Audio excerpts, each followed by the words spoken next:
Lupakah kita? Rasulullah SAW pernah menyebutkan kalau Imam Mahdi keturunan dari Hasan ini, klannya tinggal di Qatar.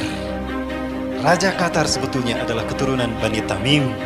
Dalam salah satu hadis Rasulullah bahwa Imam Mahdi Rasul sebutkan sebagai pemuda dari Bani Tamim. Klan Tamim yang terkuat ada di Qatar. Jadi isu Qatar diserang sebetulnya bukan hanya karena membantu mujahidin, bukan, tetapi mereka yakin Imam Mahdi ini dari keturunan Bani Tamim, klan Bani Tamim terkuat ada di Qatar. Samemeh Imam Mahdi hijrah ke Madinah, yuk orang habisnya saja di kampung halamannya. Di mana? Qatar. Jadi ini petunjuk bagi kita kalau Imam Mahdi telah ada dan mereka tahu lebih dulu ketimbang kita.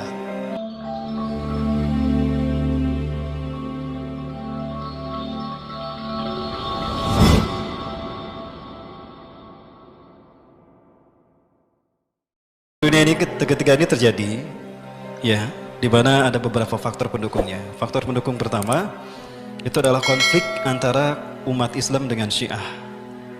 Syiah yang menjadi instrumen Yahudi untuk menguasai Timur Tengah ini telah menebar petaka bermula dari Irak, kemudian Suriah, kembali lagi ke Irak. Kita mengetahui bagaimana petaka Syiah yang begitu kejam telah membuat 8.000 kaum muslimin di tahun 2013 meregang nyawa di Irak. Kekejaman Syiah di Irak.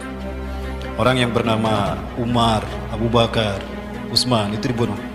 Yang namanya Aisyah diperkosa lalu dicincang. Ada yang dibakar hidup-hidup karena namanya Muhammad. Begitu kebencian Syiah Irak kepada kaum muslimin di sana. Hal ini kemudian memicu adanya kelemahan dari kekuasaan penguasa Irak saat itu, Saddam Hussein.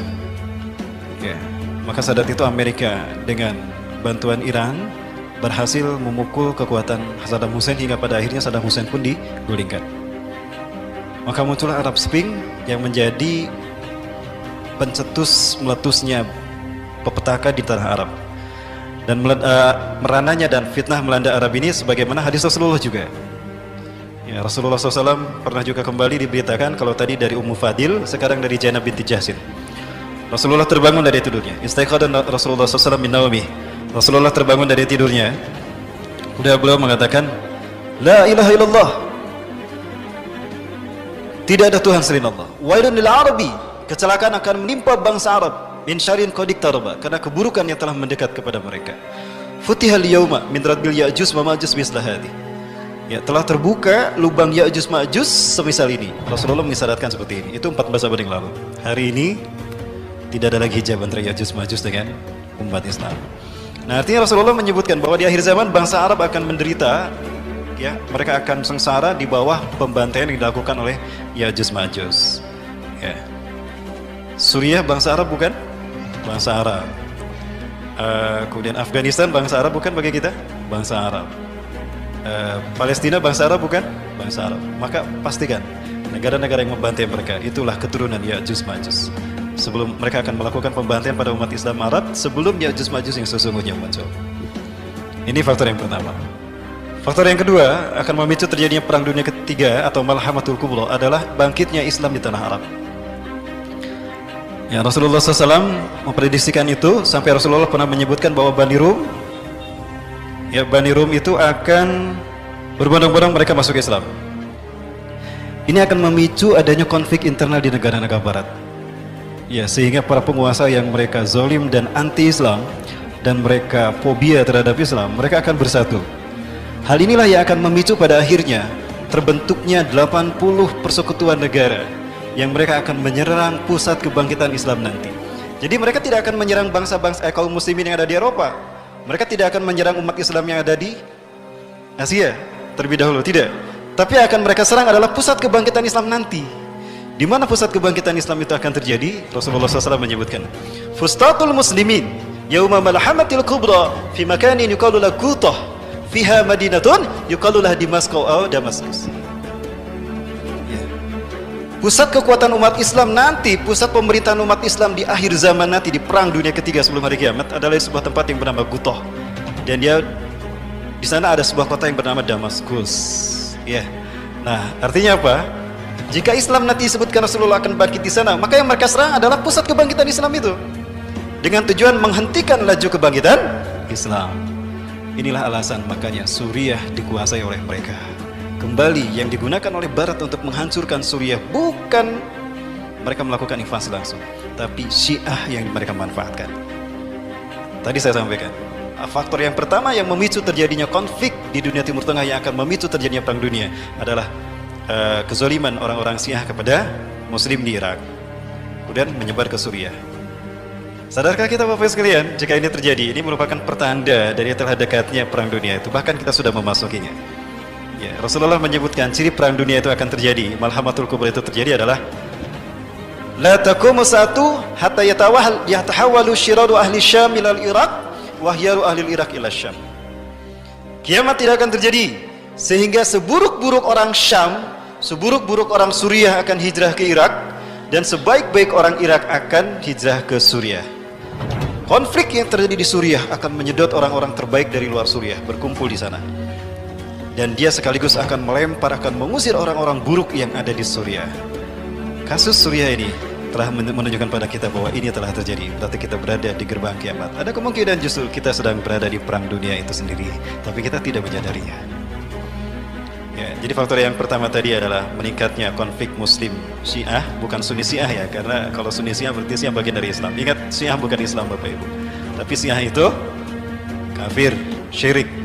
Saya yakin yang dimaksudkan Rasulullah SAW ketika bangun dari tidurnya dan mengatakan wailun lil arabi min syarrin qad iqtaraba, kecelakaan akan menimpa bangsa Arab karena keburukan yang telah mendekat kepada mereka. Futihal yauma min radbil Ya'juj wa Ma'juj mislahati, telah terbuka lubang Ya'juj Ma'juj seperti ini.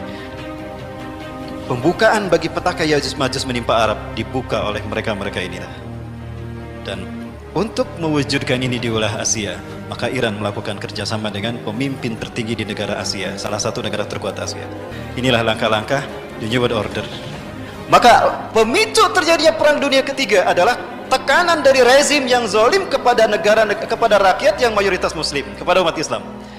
Hal ini memicu munculnya resistensi dari rakyat yang beragama Islam menentang mereka. Di saat itu rakyat sadar kalau virus demokrasi ternyata adalah virus yang membahayakan bagi umat Islam, dan dia telah ditunggangi oleh rezim untuk semena-mena menekan dan membantai rakyatnya sendiri. Ini akan menjadi faktor terakhir yang memicu perang dunia ketiga. Kenapa Suriah dikuasai secara cepat? Yang dikedepankan bisa siapa saja. Isunya bisa terorisme, isunya bisa ada fraksi-fraksi jihad di sana. Tapi sebetulnya intinya Suriah dihancurkan karena mereka yakin Nabi Isa tidak lama lagi akan turun di Aleppo. Ingat Rasulullah bersabda, "Taqarrabaz zamanu linuzuli Isa bin Maryam fiikum." Sungguh telah dekat turunnya Isa bin Maryam di tengah-tengah kalian. Hakaman adlan, sebagai hakim yang adil. Fayaksirus saliba, beliau akan menghancurkan salib. Wa yaqtulul khinzira, beliau akan membunuh babi. Wa yadul jizyah, beliau akan menghapuskan pajak. Wa yafidul mal hatta la yaqbalu ahadun. Harta akan melimpah ruas sehingga tidak ada seorang pun yang menerimanya. Wa yanzilu alal manaratil bayda, beliau akan turun di masjid bermenara putih. Di mana itu? Syarqiyah Damaskus, di Damaskus Timur. Di manakah Damaskus Timur? Aleppo. Jadi satu-satunya alasan yang logis bagi saya, kenapa Aleppo dibantai begitu saja? Karena mereka yakin kalau Nabi Isa waktu turunnya segera tiba untuk turun di Aleppo.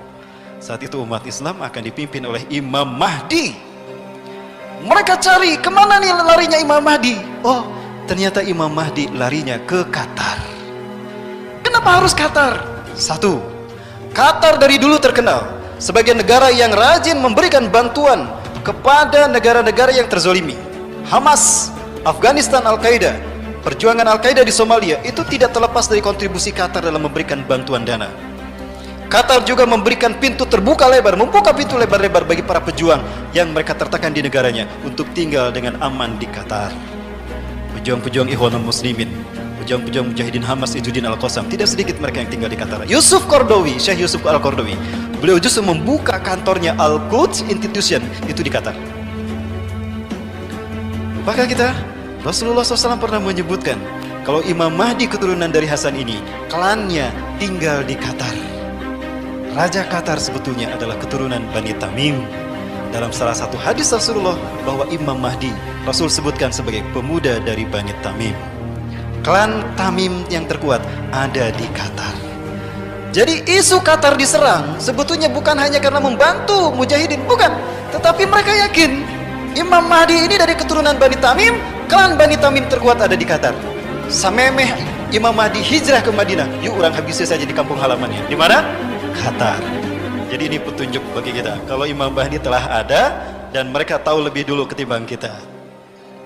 Bapak Ibu yang dirahmati Allah. Maka berikutnya, tidak menutup kemungkinan Qatar ini akan diserang dan ini akan memicu terjadinya perang Arab. Rasulullah menyebutkan Arab saat itu akan bersekutu dengan Bani Rum untuk memerangi musuh di belakang kalian. Bapak Ibu yang dirahmati Allah, lupakah kita kalau Rasulullah bersabda, kalian hai kaum muslimin, di bawah pimpinan Imam Mahdi akan memerangi semenanjung Arabia dan kalian akan menang. Hari ini terbuka lebar, konflik Qatar akan memicu terjadinya perang dengan semenanjung Arabia dan umat Islam akan menang. Artinya Imam Mahdi tidak lama lagi akan muncul. Allah membukakan semenanjung Arabia untuk kalian. Kemudian kalian akan memerangi Persia, maka kalian akan menang. Allah membukakan Persia untuk kalian.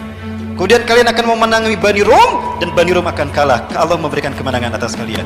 Kemudian kalian akan berperang bersama Dajjal. Bapak Ibu, Dajjal tidak akan keluar melainkan apabila Suriah sudah hancur luar biasa. Hari ini Suriah sudah hancur atau masih utuh?